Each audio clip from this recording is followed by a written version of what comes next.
সুপ্রিয় দর্শক, কৃষি উদ্যোক্তা, কৃষিপ্রেমী ভাই বোনেরা, আসসালামু আলাইকুম। দেশ ও দেশের বাইরে থেকে যারা দেখছেন সবাইকে ওয়েলকাম করছি আল হুদা হাঁসের খামার নিবেদিত আজকের কৃষি ডকুমেন্টারির ভিডিওতে। আশা করি সবাই সুস্থ আছেন, ভালো আছেন। প্রিভিয়াস আজকে আপনাদেরকে দেখানোর চেষ্টা করব যে আমরা আবদ্ধ অবস্থায় কিভাবে হাঁসটা পালন করি, সেই সম্পূর্ণ প্রসেস আজকে আপনাদেরকে দেখাবো। এবং আবদ্ধ অবস্থায় হাঁসের ঘরের সাথে আপনার হাঁসের কামারটার সাথে কিভাবে হাঁসটাকে আবদ্ধ অবস্থায় রাখবেন এবং অল্প পানিতে আপনি কিভাবে অনেকটা পানি ছাড়াও কিভাবে হাঁসটা পালন করবেন সেটাও আপনারা আজকে থেকে দেখাবো। পুরো ভিডিও জুড়ে আমি আছি মোহাম্মদ ফজলে রাব্বি, সঙ্গেই থাকুন।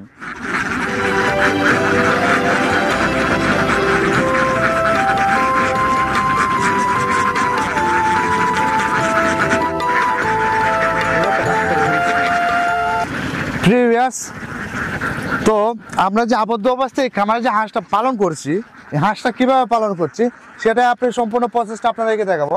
তো প্রিভিয়াস আমরা যে এখানে হাঁস রয়েছে আপনার হলো 300+। এগুলা কিন্তু সম্পূর্ণ রানিং ডিম এবং এটা ডিমের পার্সেন্টেজ যদি আমরা বলতে যাই, এখানে বর্তমানে 300 হাঁসের মধ্যে আপনার 250 ডিম আমরা প্রতিনিয়ত পাচ্ছি এবং একটু আরও আশা করি আরও বেশি পেতাম, যেহেতু এখানে আপনার 25টার মতো পুরুষ হাঁস রয়েছে। কারণ এগুলা যেহেতু আমাদের বাচ্চা ফোটাতে হবে, বাচ্চা ফোটানোর সময় আসতেছে, সেই জন্য আমাদের কিন্তু এখানে পুরুষ হাঁসটা রয়েছে। ওই পুরুষ হাঁসটা দিয়ে কিন্তু আমরা পরবর্তীতে ওই ডিম দিয়ে কিন্তু আমরা বাচ্চা ফোটাবো, সেক্ষেত্রে কিন্তু পুরুষ হাঁসটা প্রয়োজন। যদি পুরুষ হাঁস না থেকে যদি এখানে আপনার সম্পূর্ণ মহিলা হাঁস থাকতো, তাহলে আশা করা যেত যে না আরও 250 থেকে 80টা 90টা পর্যন্ত ইনশাল্লাহ নেওয়া যেত। কারণ এই হাঁসটা যেমন গুণগত ভালো, মানগত তেমনই ভালো ভাই। কারণ এই হাঁসটা প্রচুর পরিমাণে বর্তমানে ডিম দিচ্ছে এবং তাদের ডিমের পার্সেন্টও ভালো আছে ইনশাল্লাহ। তো এই হাঁসগুলোই আমরা বিক্রি করব, কেননা আপনারা জানেন যে আমাদের বিজনেসে হলো হাঁস বিক্রি করা। হাঁসটা যতই ভালো হোক না কেন আমরা বিক্রি করি, কারণ আমাদের খামারই কীভাবে লাভবান হবে সেই চিন্তাটা কিন্তু আমরা করি। তো প্রিয় ভিউয়ার্স, যারা এই হাঁসগুলো নিতে চাচ্ছেন আমাদের ভিডিও স্ক্রিনে এবং ডিসক্রিপশনে নাম্বারটি এখানে দেওয়া থাকবে, ইনশাল্লাহ যোগাযোগ করবেন। প্রিয় ভিউয়ার্স, এখন আপনাদেরকে হাতে কাগজ ও কলমে আমরা দেখিয়ে দিব যে আমরা আবদ্ধ অবস্থায় পানি ছাড়াও কিভাবে অল্প পানি দিয়ে কিন্তু আমরা কিভাবে কামারটা করছি বা আবদ্ধ অবস্থায় কিভাবে হাঁসটা পালন করছি। তো প্রিয় ভিউয়ার্স, চলুন আমরা এখন আপনাদেরকে দেখাই যে আবদ্ধ অবস্থায় যে প্রসেসটা আমাদের যে প্রসেসটা রয়েছে বা আমাদের আবদ্ধ অবস্থায় হাঁসটা পালন করার প্রসেসটা কি, চলুন আপনাদেরকে দেখাই। প্রিয় ভিউয়ার্স, এখন যে আমাদের 300+ যে হাঁস রয়েছে সেগুলো যে আবদ্ধের প্রসেসটা আমরা যেটা করেছি, দেখেন যেহেতু এখানে বিশাল একটা বড় হাওর, সেই হাওরে কিন্তু পানি যাওয়া, এখানে কিন্তু হাঁসটা রাখার মতো পর্যাপ্ত পরিমাণ জায়গা কিন্তু নাই। কিন্তু এমনিতে আপনার যে হাঁস রাখার মতো জায়গা আছে, কিন্তু পানিতে রাখার মতো পর্যাপ্ত জায়গা কিন্তু এখানে নাই। প্রিভিয়াস সেজন্য কিন্তু আমরা একটা প্রসেস করেছি। আপনারা তো জানেন যে আমরা কিন্তু যে কোনো পরিস্থিতিতে মানিয়ে নিতে পারি। প্রিভিয়াস আপনারা তো জানেন যে হাঁসের যে কোনো পরিস্থিতিতে হোক না কেন আমরা কিন্তু সব কিছু মানিয়ে নিতে পারি বা সব কিছু অভিজ্ঞতা আমাদের ইনশাআল্লাহ আল্লাহ তাআলা এতটুকু দিয়েছে, যেগুলো আমরা একটা নতুনভাবে একটা খামার শুরু করার চেষ্টা কিন্তু করি। কিন্তু আমরা যে আজকে ভিডিওটা আপনাদেরকে দেখাচ্ছি, সেই ভিডিওটা কিন্তু কেউ এরকম প্রসেস করে নাই বা এরকম ভিডিও দেখাতে পারবে না, আপনাদেরকে এরকম প্রসেসও দেখাতে পারবেন না। প্রিভিয়াস যেহেতু আপনার হাঁস কিন্তু যত কিছু করেন না কেন আপনি কিন্তু পানি ছাড়া কখনোই হাঁস পালন করতে পারবেন না। হাঁসের জন্য পানি জরুরি। আমাদের মানুষের যখন বাঁচার জন্য খাবার দাবার পানি পান করা জরুরি, তেমন হাঁসের জন্য পানি একদম জরুরি, পানি লাগবেই।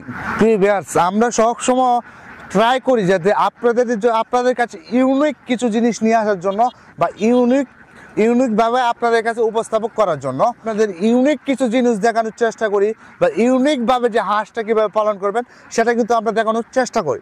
প্রিভিয়াস আজকে যে প্রসেসটা দেখাতে পাচ্ছি আমি আশা করি আপনি কোথাও এই প্রসেসটা দেখাতে পারবেন না। তো প্রিভিয়াস আপনারা দেখছেন যে আমি কিন্তু এখানে 2টা বোল দিয়েছি খাবারের জন্য, এবং খাবার যেটা দিয়েছি হলো ধান, গম, ফিড।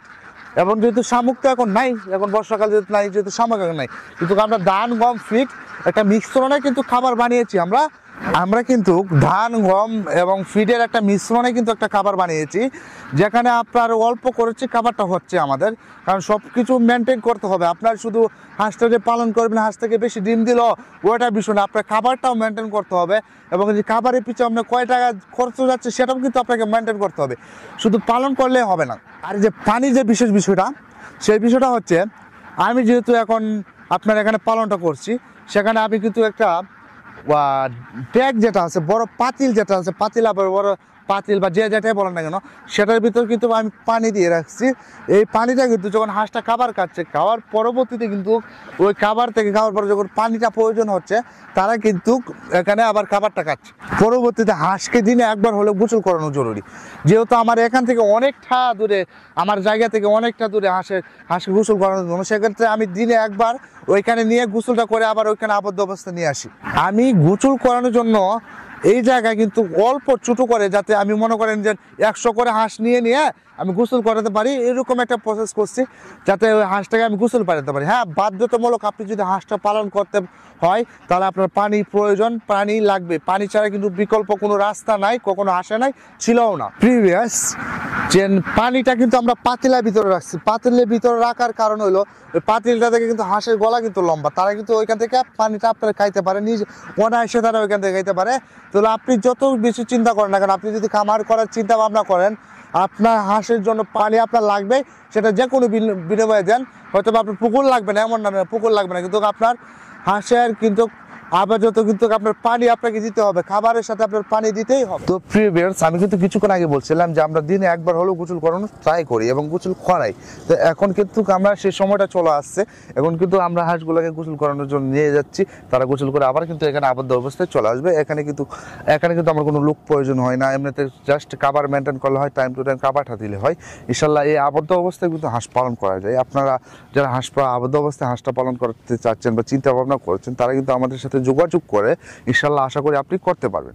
তো প্রিভিয়াস আজকে আর ভিডিওটা এত লম্বা করবো না, আজকে এই পর্যন্তই। এরকম ইন্টারেস্টিং এবং ইউনিক ভিডিও পেতে আমাদের চ্যানেলটাকে সাবস্ক্রাইব করে রাখুন এবং বেল আইকনটা টিপে রাখুন, পরবর্তী ভিডিও আপলোড হওয়ার সাথে সাথে যেন আপনি নোটিফিকেশনটা পেয়ে যান। তো প্রিভিয়াস সবাই সুস্থ থাকুন, ভালো থাকুন, আসসালামু আলাইকুম।